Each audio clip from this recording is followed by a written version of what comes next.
आज हम revision trauma surgery के बारे में बात करेंगे। इसका मतलब ये होता है कि ऐसे पेशेंट्स जिनको मार लगने के कारण, एक्सीडेंट होने के कारण फ्रैक्चर्स, डिसलोकेशन, इस प्रकार की बीमारियां हड्डी की, लिगामेंट की डेवलप हुई और इन पेशेंट्स का पहला सर्जरी फेल होने के कारण अब उनको दूसरे ऑपरेशन में जाना पड़ेगा। तो इस बारे में अपन डिटेल में बात करेंगे।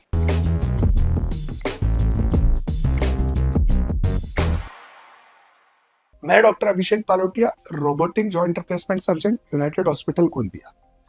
मेरा ट्रेनिंग लंदन में पूरा हुआ है। मैं हमेशा जॉइंट रिप्लेसमेंट के फील्ड में जो भी जानकारी मैं आपको दे सकूं या जो भी एडवांस टेक्नोलॉजी में ला सकूं जिससे मेरे पेशेंट्स को फायदा हो, मैं हमेशा कोशिश करता हूं कि मैं वो जानकारी आप लोगों को मेरे वीडियोस के माध्यम से दे पाऊं। तो ये वो पेशेंट्स है जिनका किसी पिछले 3 से 6 महीने, 1 साल में कुछ सर्जरी हुआ है because of accident and trauma, जो फ्रैक्चर लिगामेंट का हो सकता है और वो फेल हो गया। फेल होने के जो मोस्ट कॉमन रीजन होते हैं अपने सेटअप में, इंडियन सेटअप में, एक होता है इन्फेक्शन। कुछ पेशेंट्स रहते हैं जिनको सब कुछ करने के बाद भी सर्जरी के बाद इन्फेक्शन डेवलप होता है जिसके कारण उनकी हड्डी जुड़ती नहीं या लिगामेंट के आसपास फिर से सर्जरी करने का जरूरत पड़ता है।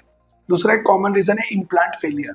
जैसे अपन जब सर्जरी करते हैं पेशेंट का फ्रैक्चर के लिए, अपन कोई रॉड या प्लेट का इस्तेमाल करते हैं। कई बार वो रॉड या प्लेट बेंड हो जाती है, वो टूट जाती है हड्डी जुड़ने के पहले। तो ऐसे पेशेंट्स में भी अपने को एक वापस से सर्जरी की जरूरत पड़ती है। तीसरा इंपॉर्टेंट रीजन रहता है नॉन यूनियन एंड मैल यूनियन। मतलब किसी रीजन से रॉड नहीं टूटी फिर भी हड्डी नहीं जुड़ पाती है। जैसे स्मोकर्स में कॉमन है हड्डी का नहीं जुड़ना, डायबिटिक्स। माल यूनियन, हड्डी तिरछी जुड़ गई जिसके कारण वो चल नहीं पा रहे, उनको लचक है, पैर तिरछा हो गया। या चौथा इंपॉर्टेंट है कि आपका सर्जरी 5 साल, 10 साल, 15 साल पहले हुआ है फ्रैक्चर के लिए, अब उसके कारण आपको आसपास के जॉइंट में आर्थराइटिस डेवलप हो रहा है। अगर जॉइंट में फ्रैक्चर है तो अब वो जॉइंट धीरे धीरे खराब हो गया, उसको कुछ सर्जरी का जरूरत है। तो ये हम कॉमनली प्रैक्टिस में देखते हैं कि ये 4 चीज के साथ पेशेंट आते हैं। ऐसे पेशेंट्स को देखना, उनकी तकलीफ को समझना, उसका डायग्नोसिस करना कि यह प्रॉब्लम इन 4 में से किस कारण के कारण हुआ। और उसमें 2-3 फैक्टर्स होते हैं। एक सर्जन फैक्टर्स होते हैं जो मेरे हाथ में जिन चीजें, और कुछ पेशेंट फैक्टर्स होते हैं जो पेशेंट के हाथ में है। जैसे अगर पेशेंट स्मोकर है तो उनको स्मोकिंग छोड़ना पड़ेगा। तो ऐसे पेशेंट्स के सर्जरी फेलियर और उसके आउटकम के बारे में अपन बात करेंगे। तो जो ये रिवीजन ट्रॉमा सर्जरी कब लगती है? रिवीजन ट्रॉमा सर्जरी तब लगती है जब आपका पहला या दूसरा जो ट्रॉमा का सर्जरी वो फेल हो जाता है, जिस कारण आप दर्द में है, चल नहीं पा रहे, तकलीफ में, जिसके कॉमन रीजन इन्फेक्शन है। तो किसी को अगर इन्फेक्शन हुआ है तो अपने को समझना पड़ेगा क्यों हुआ है और उसको एड्रेस करना पड़ेगा। इन्फेक्शन में क्या जंतु है उसको जांच के लिए भेज के पता करना पड़ेगा और सर्जरी करना पड़ेगा। किसी का हड्डी नहीं जुड़ा है, तिरछा जुड़ा है, अगर नहीं जुड़ा है तो इम्प्लांट बदल के बोन ग्राफ्टिंग करके जोड़ना पड़ेगा। तिरछा जुड़ा है तो उसको रिफ्रैक्चर करके सीधा करना पड़ेगा।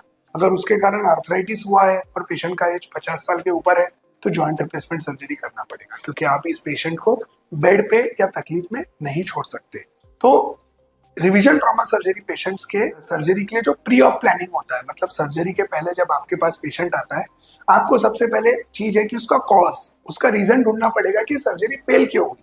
तो तभी आप उस चीज को एड्रेस करेंगे तो आपको सेकंड सर्जरी में 100% रिजल्ट्स मिलेंगे। तो किसी का रीजन इन्फेक्शन है, किसी का इम्प्लांट है, किसी का आर्थराइटिस है, तो वो रीजन ढूंढना पड़ेगा। अगर पेशेंट को इन्फेक्शन है तो इसके लिए अपने को ब्लड टेस्ट करने पड़ेंगे। इन्फेक्शन को, जो उनके शरीर से मवाद या पस निकल रहा है उसको जांच के लिए भेजना पड़ेगा।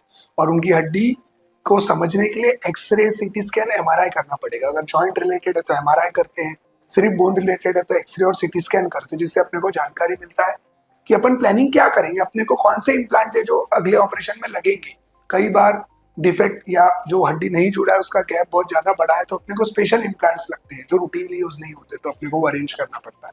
तो ये प्लानिंग का पार्ट है जिसमें आप एज अ सर्जन पहले आपको पता करना है क्यों फेल हुआ है, आपके लिए इसके लिए क्या ऑप्शन है इसको ठीक करने के लिए। कई बार एक प्रॉब्लम को ठीक करने के लिए अपने पास 3 ऑप्शन होते हैं, तो अपने को तीनों ऑप्शन समझ के उसमें से जो बेस्ट ऑप्शन हो पेशेंट को एक्सप्लेन करना पड़ता है कि अपन ये ऑप्शन चूज कर रहे हैं क्योंकि ये आपकी कंडीशन में, आपके सर्कमस्टेंसेस पे सबसे सही तरीके से बैठता है।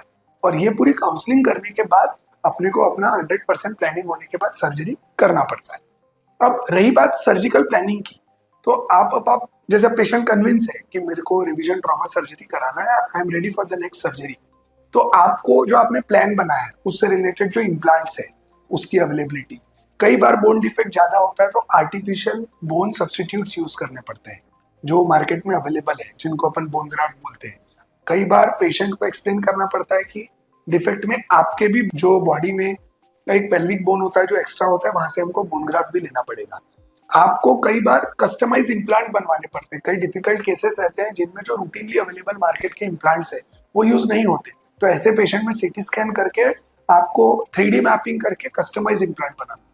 तो अगर आपका जो सर्जिकल प्लानिंग है कि आपको किस तरीके से सर्जरी करना है, आपको क्या क्या लग सकता है, आपकी पूरी तैयारी है जब आप किसी का दोबारा सर्जरी कर रहे हैं, वो आपका पेशेंट हो या किसी और का पेशेंट हो, तो आपको 500% एफर्ट्स देने पड़ते हैं, क्योंकि patient already psychologically, mentally, physically परेशान है, क्योंकि उसका पहला सर्जरी फेल हुआ है। आपको प्रॉपर काउंसलिंग करके, प्लानिंग करके सर्जरी करना पड़ेगा। मेरे चैनल को लाइक करें, सब्सक्राइब करें, बेल आइकन को दबाएं कि ऐसे कोई भी वीडियोस जिसकी जानकारी आपके लिए हेल्पफुल हो सकती है, सहायता हो सकती है, आपको इसका नोटिफिकेशन मिल जाए।